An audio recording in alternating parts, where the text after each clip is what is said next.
Hello there guys, it's Joey, welcome back. Today's video is how to rewild your mild with Cernunnos. Cernunnos? So there are a few ways given to pronounce his name and I am never going to pronounce it right for anybody, I don't think, especially seeing as we're coming off the tail end of migraine fun. So I apologise right now at the beginning of this video for any pronunciation errors or any mismatched words, because we probably will have some brain misfiring going like that halfway through, all the way through, who knows. So today's video is per request, and it's actually been requested more than once. At the tail end of the video we're going to have a couple of products for Cernunnos, and that will save till the end and we shall get into the meat of the video. Before that point, we'll try anyway, it's going to be interesting. So what I'm going to do is I'm going to touch a little bit on some historically myths,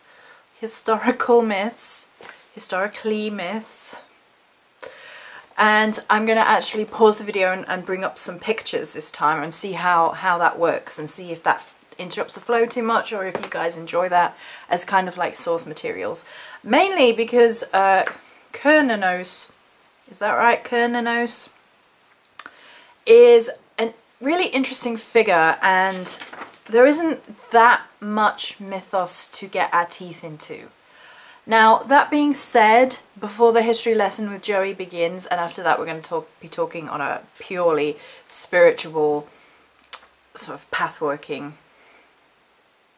ethos, I guess. There is a really interesting sort of historical debate around Cernunnos, and it was pulling me in. My inner historian was like, "Ooh," and I had to stop myself because otherwise this video would literally be 5 videos and I would get nothing else done.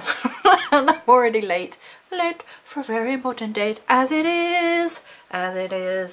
So there's this really interesting debate about whether or not a lot of the modern interpretation of Cernunnos is actually crossover between antlered god and horned god. And the horned god side of things, some historians argue, is more to do with bull gods, and that has like a more warlike aspect to it because that's frequently what bull-like gods have, and that kind of horned god.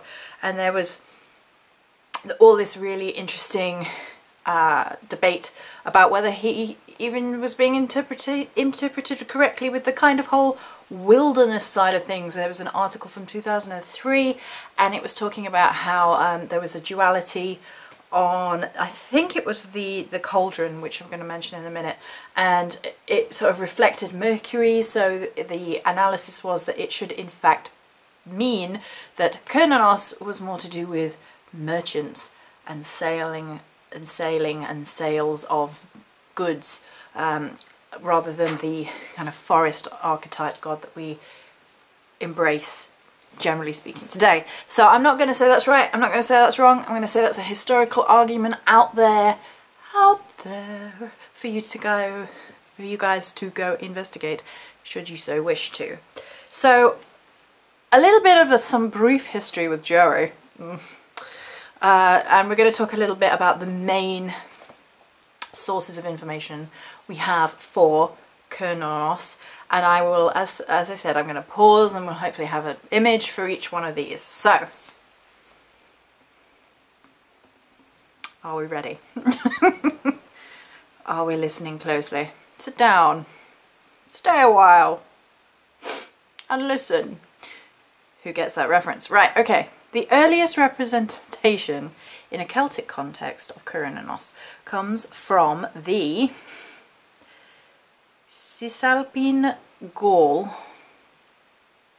from the middle of the 4th century BC and shows a shadowy figure having a torque on each arm and possibly a serpent underneath his left elbow, and the picture will follow.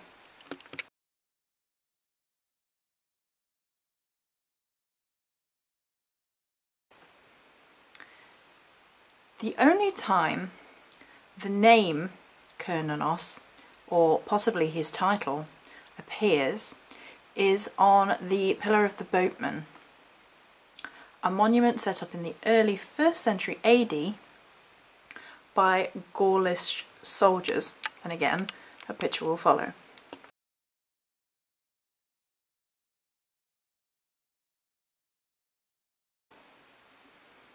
The most famous, however, example of Cernunnos is the one found on the Gunstrup cauldron from Denmark, dated 1st century BC. Here he is pictured with a torque, carrying a torque in his hand, carrying a torque in his hand, and holding a serpent in his left, and has the antlers. And there should be a picture once more.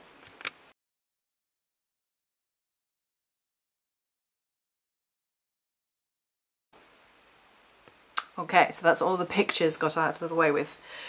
So interestingly enough, from the pagan Celts, from a quote by Ross, is that he is often portrayed in a pacifist role, and his cult is suggestive of fertility.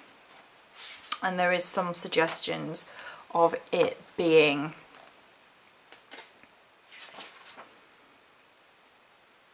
to do with agriculture as well, although I didn't really feel that it kind of resonated with that notion.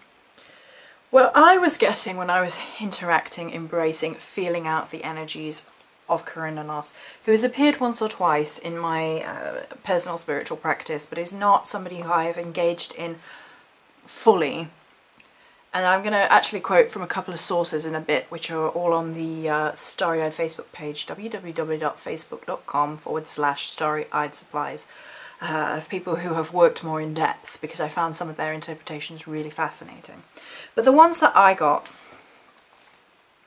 apart from the fact that I really want to touch on sort of like this evolutionary aspect to Cernunnos, perhaps more so than any other Celtic god, is very much about this idea of rewild your mild.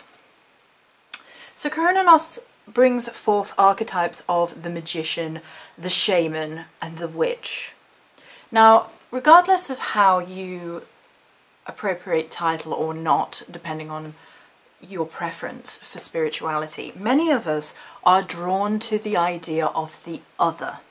The otherness of the witch, the otherness of the magician, the otherness of the shamanic path. It's very much, in modern times, considered to be, particularly within spiritual circles, an undesirable state of affairs to become domesticated by a world which seeks to domesticate us, which seeks to file down our edges and discourage individuality.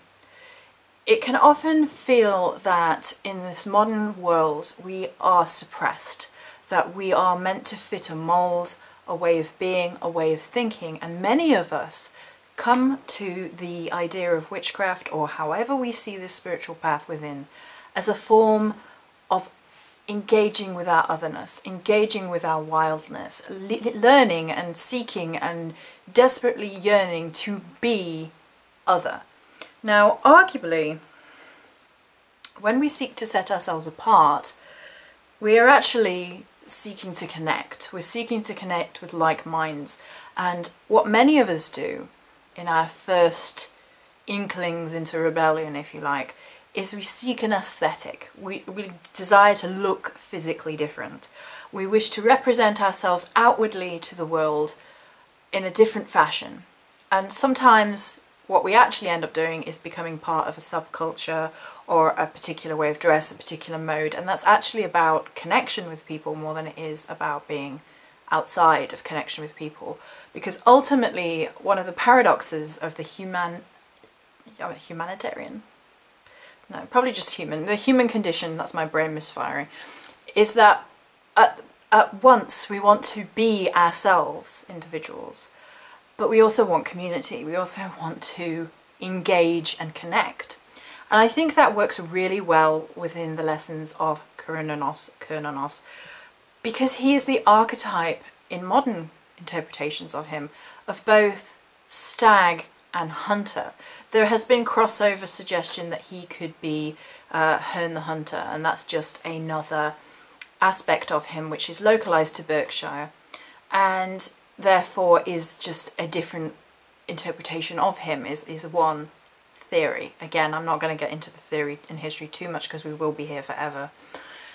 And I really want to talk about the spiritual side of it, so it's kind of like toss up and have like brief history lesson and then delve into this side of it more, which I think is really powerful stuff right now in particular, and for a lot of us, I think. But Cernunnos, blah, blah, he is the archetype both of the hunter and the hunted. So the stag would be the hunted in the wild hunt, the wild chase, chasing after the stag, particularly kind of like from a medieval perspective. A bit later in terms of English history, it was big in kind of like your Tudor times as well. And chasing the stag was a big part of sovereign life. It was a hunt that was about community, usually of the nobles and the rich. It was status, it was power, it was to do with sovereignty, it was to do with ownership of the land, it was to do with competition, and it was very much all of these things about being both an individual in terms of who the king or queen was, and then also being part of a connected unit of nobility. And so there was that element to it. The wild hunt, as we see it and think of it as being more of a fae element, is a crossover between when the fae enter our world. So it becomes a crossover between the otherworldly natures of beings and the physical mundane. And I think that's something else that we are seeking out as witches, or however we term ourselves. We are seeking the other desperately. We are seeking the unknown, the mystery, the element of something which is deeply within us, but is also all around us. It's a connective vibration across the universe, which connects us to everybody, but also is a part of just who we are in this particular lifetime, is a reflection. And it becomes this really interesting engagement with what is wilderness. What do we mean when we say rewild ourselves? Because are we coming from a place of fact, or are we coming from a place of desire and need, and kind of like this inbuilt resistance to over domestication, to not want to be segregated, but at the same time we don't want to lose that wild sense of ourselves, that freedom. And it becomes like rules versus and inhibitions, and what is appropriate, and who's told us that's appropriate, and do they have the right to tell us that's appropriate? And it kind of has like a social, cultural level to it, as well as a personal level to it. And I think right now, when we're fighting back against stricter and stricter and less accommodating and less accepting political and cultural rules, and, you know, the churning of politics to be less and less inclusive and more about binding people up, that we feel this need to resist very, very strongly in our veins. And the idea of rewilding ourselves isn't so much about going back to a state of less civilized. And that's an interesting point.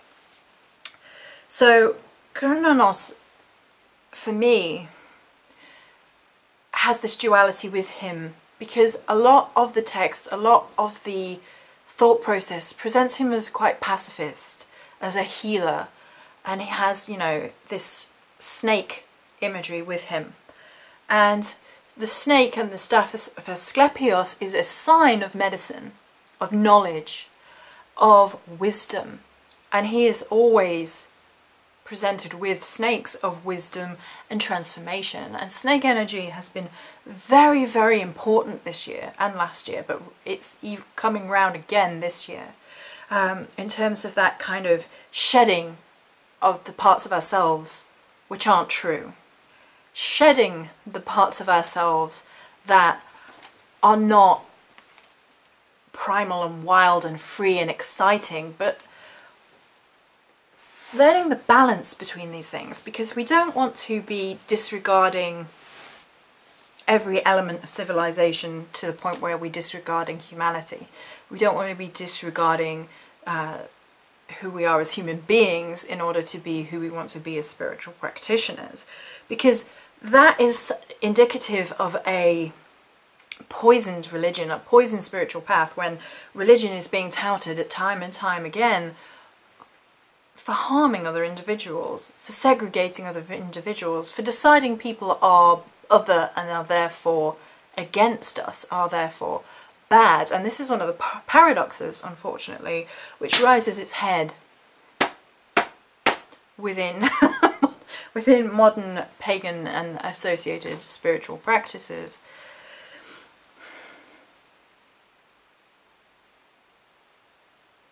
So it's really interesting to me that Cernunnos has this kind of wild hunter energy to him. The seeking out to be wild, the seeking out to be other, the seeking out of the magician and the shaman, but also this kind of interconnectedness. He's often surrounded by animals, and ecosystem is what comes to mind. He is part of the greater magical and naturalistic and animist ecosystem, eco-landscape, if you like. He's often described as a shapeshifter, and on druidry.org, which is one of the resources which I mentioned, which you can find the link to on the Starry Eyed Facebook page, they talk about the many faces and natures of him. Now, some of this comes into play with the arguably different and arguably questionable whether or not he was warlike. But what I found particularly interesting, if I can find it,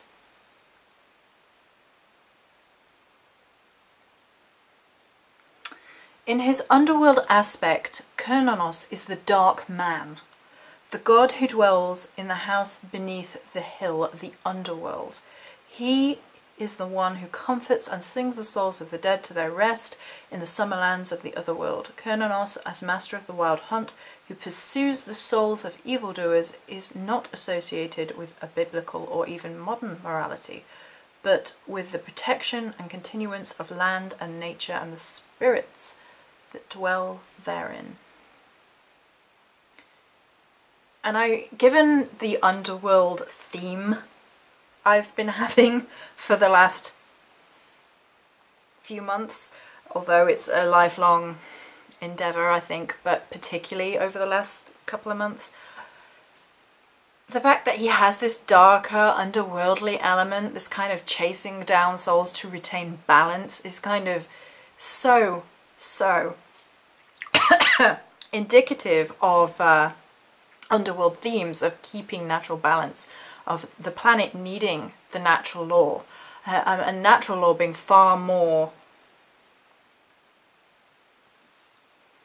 paramount to human survival than the law of man necessarily. And I think this has come into sharp relief with all the protests as the law of man seeks to destroy nature, which is something we touched on in many videos, but in particular like the Beltane video talking about themes of Beltane coming up, and in the themes of the spring equinox. And I talked about it with Miss Joanna DeVoe as well, the kind of the resistance, and it not always necessarily being a bad thing. And I feel like this year, and working with Cernunnos this year, would be very much about nature resisting that which seeks to destroy, and particularly humanity needing to seek that which destroys nature, because ultimately it's likely that the earth will recover and survive, but the human race will not. The earth has recovered from catastrophe throughout its history, but I don't think that humans are going to survive it if we all carry on the way that we're going, like destroying the planet, oil, coal, nuclear weapons, etc. So another really interesting resource is from Welsh mythology, Cernunnos and the harmonized paradox.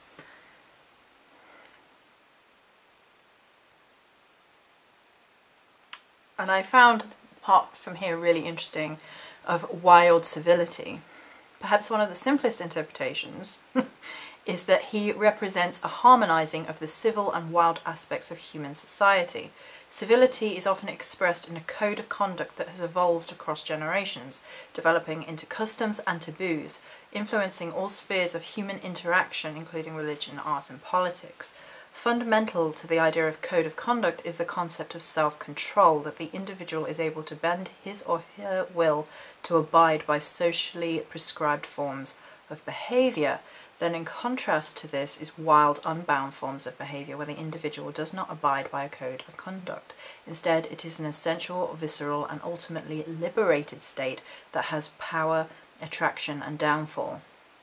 In its state of instinctive urges and reactions, such as experienced in lovemaking, hunting, or fighting, it is the non-rational state of the animal where behaviour is instinctively attuned to experience. If we treat Cernunnos in the Jungian sense of a symbol, he could be interpreted as the harmonizing, potentially, of these two conflicting attitudes.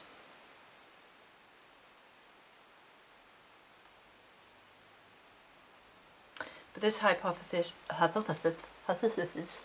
depends upon reducing two ultimately complex aspects of life into simply conflicting opposites, and though this is an attractive interpretation, it is dependent upon abstracted simplifications that are inevitably modern in tone.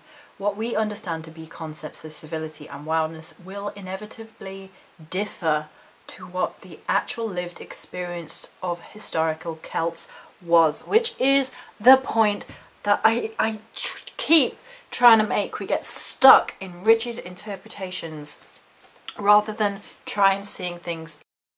And if you have read the blog post this morning, you know that I'm all about that flux, not that kind of flux. Don't go killing self cause of flux, da da da da da.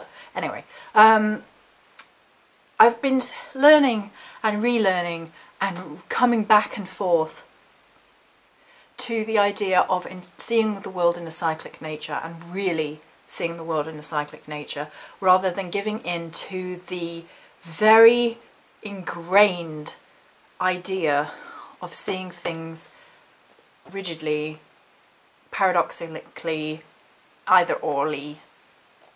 So it's either light or dark, basically, or it's either good or bad. It's either or It's just not that simple. And for me, spirituality is a river with the churning of all these ideas in between all of these. And Chris described it beautifully with her tree analogy as well, which was on the Views with Verse interview that we did. And for me, Cernunnos is truly, truly indicative of an evolutionary God. We do not have enough information to know where he comes from specifically. We can guess given very, very limited source material that we covered at the start of the video. However, there are differing pieces, and with that there is then kind of like there are ideas, and people look at the roots of words and try to assign him meaning and purpose. But generally speaking, a lot of what we have come to believe and the practice is like this spiritual evolution of this God, because we don't have enough information to make a truly informed idea of whom he was to ancient Celts. Gaulish Celts for the most part, by the sounds of it, but there are people who attribute him and the root of the word in Irish myths and things and such as well. And it's fascinating to me, because now we accept him as a forest god, wild nature, deep earth, sensuality, the interconnected ecosystem of spirituality, the temple of the things that are wild and free, and the embracing of aspects of ourselves which we try to cut off in certain spiritualities, in certain ways of spiritual thinking, that saying sexuality is sinful and dirty and disgusting, which is something that we reject as pagans, etc. The idea of war and fighting being cut and dry, which is something that we look at in terms of in spirituality all the time, particularly if you are drawn to a pantheon which contains, or if you follow in particular a god or goddess who has warlike associations. And it means questioning and reasonably questioning everything within spiritual practice is important. And that to me is rewilding yourself. It's not doing what they tell you to do, not being told who you are, not being told what spirituality is. It's seeking a better way to coexist with this planet on which we live. And that's not about driving our preconceived ideas of how a person should live down anybody else's throat. It's finding an ecosystem. It's finding a coexistence. It's going back to nature and feeling that wild, earthy vibration and really seeking something, seeking a deeper understanding of the self, whether that be through the roots into the underworld, into the flux, or whether it be up above in the sky, or it being everything in between, ideally. It being a little measure of understanding, a little bit of wilderness, a little bit of freedom, a little bit of our own passionate, fiery spark to be who we are meant to be. And that comes back to the magician archetype. And I honestly feel like Cernunnos is not only a hunter, he's not only the forest and the deep earthy places, but he really truly embodies the spirit of an earthy magician. He shapes the world and his image and his reception, there we go, brain is like, the reception of his imagery and his magic and his feeling is shaped throughout time, throughout how we think he may have been portrayed and how we see him now. And that's more telling, because for me, perhaps more than any other male, in particular god that I have come across, Cernunnos is a mirror. So there we go. And now we will finish up with the little goodies, which embody all these energies. So we have a smudge and an oil, just to finish up. So this is the oil. Hopefully you're getting a good forest feel, a good wilderness feel, a very masculine, deep sensual earth, rooted in the mystery and the magician. They smell really, really good as well. And the smudge, Temple of the Wild, I kept trying to call it Temple of the Wild Hunt, and I was just getting, nope, Temple of the Wild, Temple of the Wild, Temple of the Wild.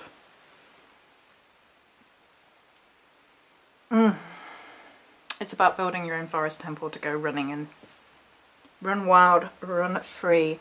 Be at one with nature, celebrate the part of yourself that has always been connected to the earth. Celebrate the part of yourself that is stars, celebrate the part of yourself that is earth, and celebrate. Be free, be wild, be who you are meant to be. Find your spark, your burning ember. Nourish it. Be nourished. Connect. Okay, so it smells really good as well. If I do say so myself, it's completely different to anything else I've made so far. So that was Rewild Your Mild with Cernunnos. I know there are probably more questions, so pop down there. I am likely going to make a blog post following this about some ideas about how to rewild your mild, like ideas. So, like perhaps a little bit more structured in the blog post, and this was a bit more of a spiritual dialogue, or me just talking at you, as it always is. So that's it for this particular video. Many blessings.